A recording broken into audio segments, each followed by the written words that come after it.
Hello,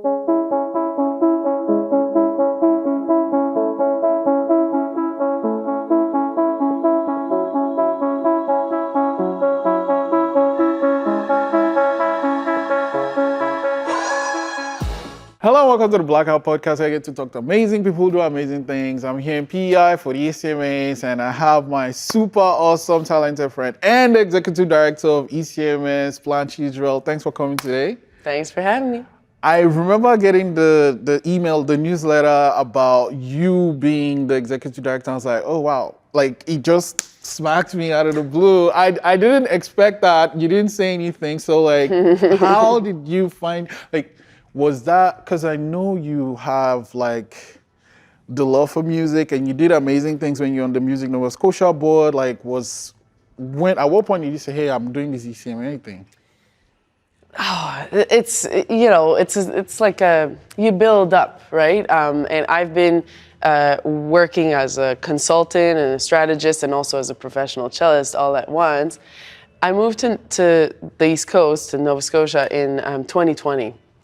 And we all know 2020 was kind of a slow time as far as getting involved in the community, but I was really keen to start like being in a role where I wasn't just in my pajamas working from home, as comfy as that is.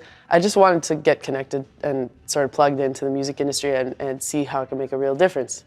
So I just started, when finally things were opening up, I kind of stuck my head out and looked at what was available. This position came up. To be honest with you, I definitely didn't think that they would go for someone like me, just with like the impressions that I had just from afar of the music industry on the East Coast. And I'm really pleased that they did, and I want to do a good job. Oh, right. So like, I know because like I'll be on the board of the Music Nova Scotia, I've kind of been on the other end of seeing like this hiring process. There are all these interviews and like steps and steps and steps and steps. Like once you got that news, how did you feel? It felt right. Because as you say, like there are a lot of steps. So it went from like when I submitted my information, I was just like, we'll see. And then when I got a call back, I was like, okay, we'll see. And then that first interview felt so good. I was like, that felt good for me. It might have felt good for that. And then like by the time I was at that point, I knew, because it's a relationship. It's not they're picking you, like you're picking them too, especially in this type of role. Like it has to feel like a fit, and you have to feel that belonging. And when I got into the room with the board, I felt that. So I've learned to trust the unsaid over the years. And when you're in a room and it just feels right, you're usually not the only person feeling that. And when you're in a room and it feels bad, you're usually not the only person feeling that. So I remember my sister was in town, and I was like waiting for this call. And when I got the call, like I'm pretending to be normal on the phone, but I'm like doing a dance. And just like answering, oh yes, sounds good. I was really excited, yeah. I'm partial, because the passion, you were on the Music Nova Scotia board for like months. Yeah, not very long. Yeah. But you did like magic. And, it's true. You performed a lot of magic, and I can't say some of the things you did, but like, you pulled some strings and you're like, we should go for this and we should go for I remember being in those meetings and like, holy shit, we didn't think of that. We didn't think of that. Well, that's why it's good to have a lot of different perspectives around the table. And it's one of the challenges of working in not-for-profit organizations, but it's also one of the beauties of it, to have a lot of voices around the table, to be able to say, have we thought of this? Have we considered that? And so I appreciate that, and I appreciate everyone on that board, because it's that board is a really beautiful kind of like energetic and diverse board. I know when the news came, we were like, shit, we're gonna miss you, but like the ECMS just got like a magician, and we've been to a couple of ECMAs doing this, and this one just feels different. Like I know it was already, the machine was already on the move before you got in. Definitely. But like, were there some things you like, this is kind of your first ECMAs. How's it been for you? So, I mean, I'm just trying to stay out of everybody's way. There's an amazing team that just like has been putting this together, a lot of them work year round, right? To put these 5 days on. And so where I could, I think that small touches can make a huge difference. So where I could, I put some small touches in. It's like, an example would be at the ECMA hockey game, we always have the national anthem. And I said, could we add the Mi'kmaq honor song as well? It's the little addition, and I think it packs a punch. And so it's like a lot of little things like that, as far as like, just trying to stay out of the way and let everyone do their job in a great way. But where we can, just some little sprinkles of that, and I do think it goes a long way. And I'm just, as far as this week, I'm just trying to like, it's one conversation at a time. It's kind of like being a politician. You're just present with the person that's in front of you, and you try to hear like where they're coming from, what they're looking for, and that then is going to inform what we develop for the next year. And I'm very excited about the next year. That's exactly what I was gonna ask, because like that's gonna be like your full, like you've been on board, and then the machine is starting for the next year with you right on. Yeah. What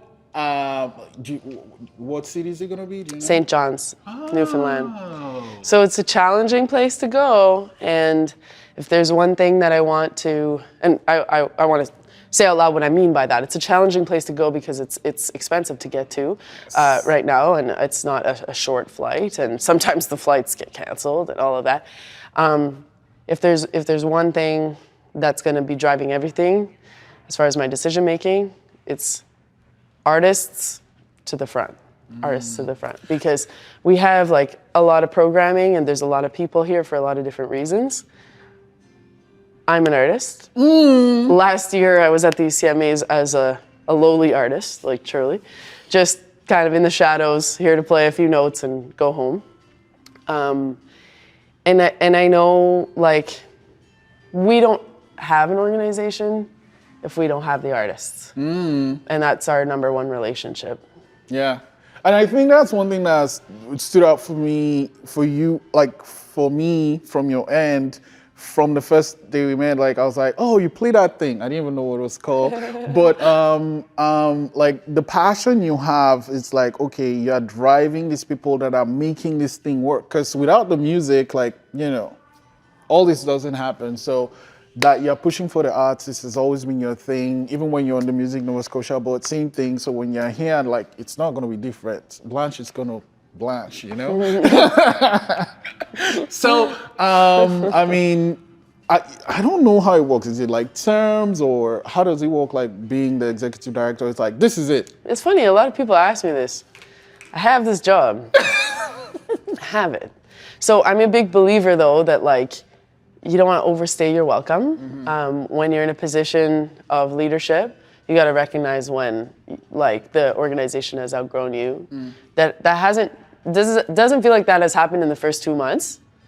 But if I get to 10, 15, 25, who knows, years, and it starts to feel like the organization needs something else. I remember a mentor of mine saying this to me, and I was just kind of like, what? That sucks. Like, what, you have to step away? But now I feel it 1,000%. Like, you cannot overstay your welcome. So, but for now, we're good. Okay. Well, now we're good. I love the direction the ECMA is going. I love the passion that it's showing for the artists. It's been amazing. All the showcases I've gone to have been great. Like, I know a showcase is great when I'm not looking at my watch. Like, I just, oh, who's coming next? Okay, who's coming next? Who's coming next? And it's been great. The programming has been amazing. I want to leave with this question, though. You said last year you're just a lowly artist playing, and now you're like, you know, pretty much top of the hill. Like, what advice would you give for someone that's like, I want to go for that thing? It might not be like an executive director position, but something that just seems way, way out of reach because of like where they are. Yep. What should... So the first thing I want to say is like, there's no hill. We're all here having this experience together.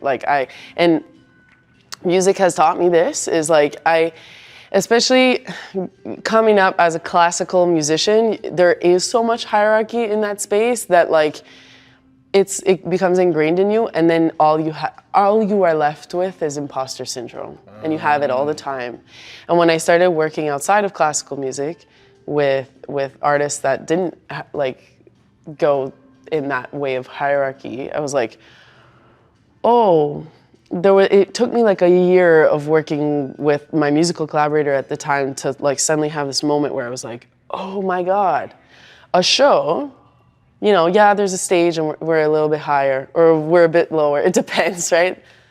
But it's like we're showing up, we're doing our sound check, we're whatever. The technicians are showing up.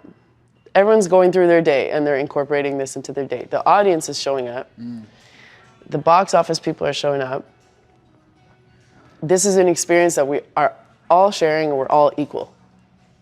It's like, it does not need to be, oh, I better be better than everyone else in order to deserve this spot. That's not what it is. We're just sharing an experience together. And it just so happens that in that moment, I'm the one that's presenting, but in a few days, it might be you presenting to me. So I don't see this or anything as being like a structure that requires hierarchy in that way. And once you can internalize that, then imposter syndrome cannot get you down anymore. We all experience it, imposter syndrome that is, and it's kind of a waste of time. So like work on breaking it out of your soul because you don't need to be, like there's enough things that are adverse. You don't need to be doing that to yourself. And like I said before, I was very surprised that I am in this position, but I did put my hat in the ring. So, like, yeah. So put your hat in the ring. Put your hat in the ring and like let someone else count you out, but don't count yourself out. Do not count yourself out. It's always amazing talking to you. I know you have a busy day ahead, so thanks for giving me this time. I appreciate you and everything you're doing for ECMA. Appreciate you.